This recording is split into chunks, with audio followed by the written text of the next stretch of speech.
videos guys, i-share ko sa inyo paano mag-upload ng videos sa ating YouTube channel. Punta tayo sa YouTube channel, YouTube apps. Pindutin natin tong mukha natin sa baba. Makikita natin you. Ayan you. Pindutin natin tong switch account. Mag-upload tayo sa main channel natin. Pindutin natin tong, piliin lang natin tong pangalan natin. Ito Tamko YT. Ayan, pindutin ulit natin tong mukha natin. Andito na tayo sa main channel natin. Pindutin natin tong view. Pindutin ulit natin tong mukha natin. Ayan. Pindutin natin tong plus. Makikita tayong sign plus dito. Upload a video.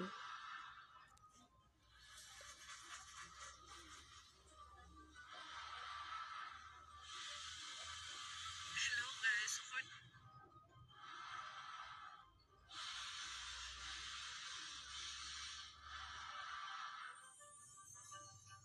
Teka lang.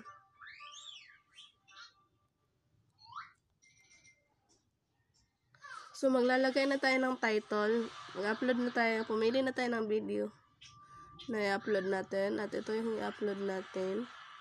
Maglalagay na tayo ng title. Paano makita? Paano? Wait lang.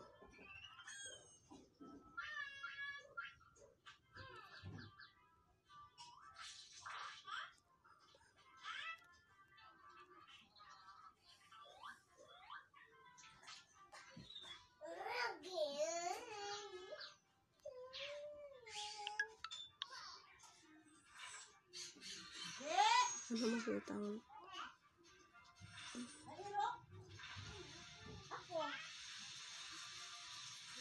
Paano makita ang lifetime watch hours? Pindutin natin yung no, it's not made for kids. Dapat talaga pag mag-upload tayo ng videos na natin, dapat no, it's not made for kids yung piliin natin. Kasi pag yes, it's made for kids, walang hindi siya makukomentan, hindi tayo makakapag-engagement sa mga gusto makikipag-engagement sa atin. Kaya dapat talaga no, it's not made for kids para makapag-comment sila, tapos ma-replyan ninyo at ma-react ng love at ng heart. Pindutin natin tong upload video. Uploading to your videos. So, hanggang naghihintay pa tayo, pindutin natin tong you. Ayan, your videos. Pindutin natin yan. Ayan, nag-count pa siya na maka 102. Tapos na siya ma-upload.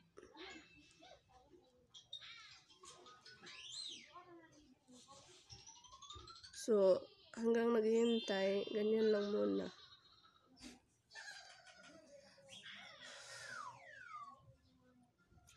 Check natin mamaya-maya kung nalagay na ba siya, na additional na ba siya sa ating mga videos.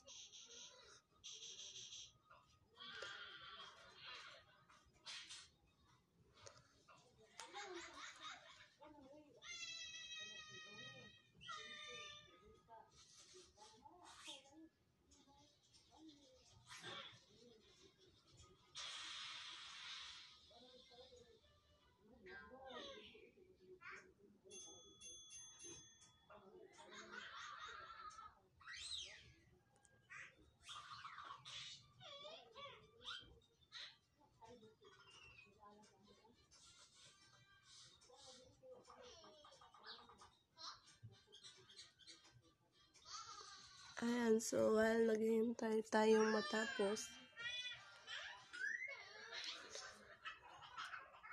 steady lang muna tayo. Para mapakita ko mamaya kung nadagdag ba siya sa ating mga videos.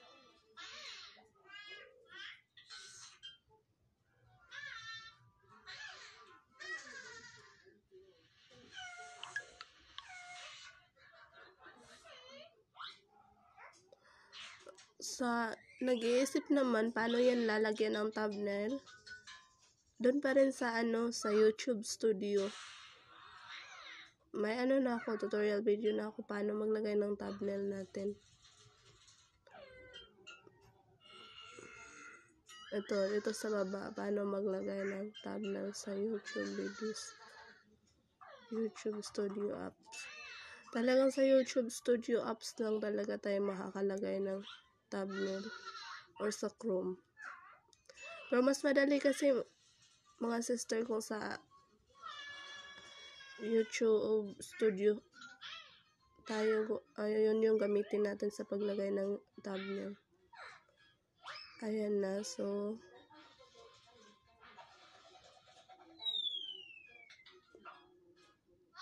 waiting matapos.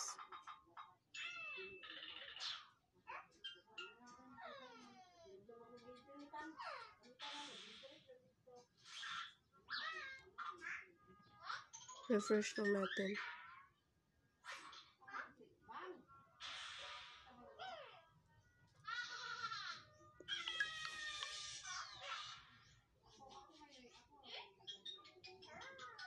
So pag ganyan hindi pa siya nadadagdag sa videos natin. Puntahan natin tong mukha ko.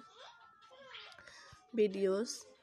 So wala pa talaga siya dyan. Kaya bumalik muna tayo doon. May mga percent pa kasi bago siya matapos.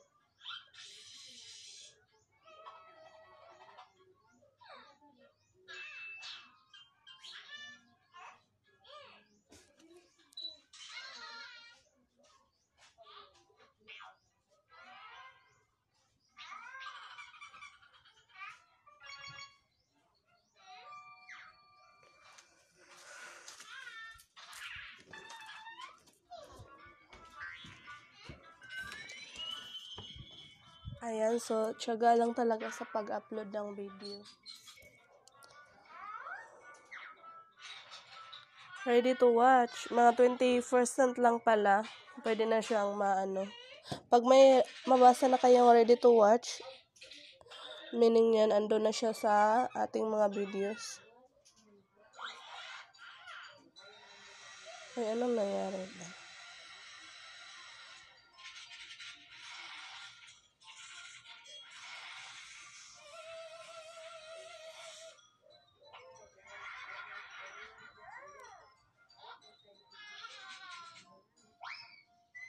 Oh, ayan.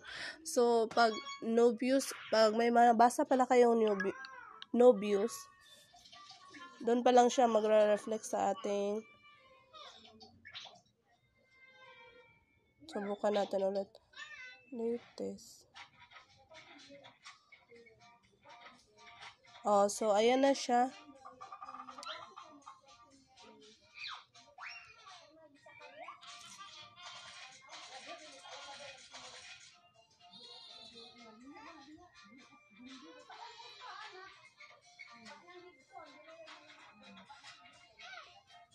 So, ayun na siya, na-upload na siya. So, ganyan lang, no? Sa pag-upload ng videos. So, sana nakatulong tong ginawa kong video. Ganun lang sa pag-upload ng YouTube videos natin.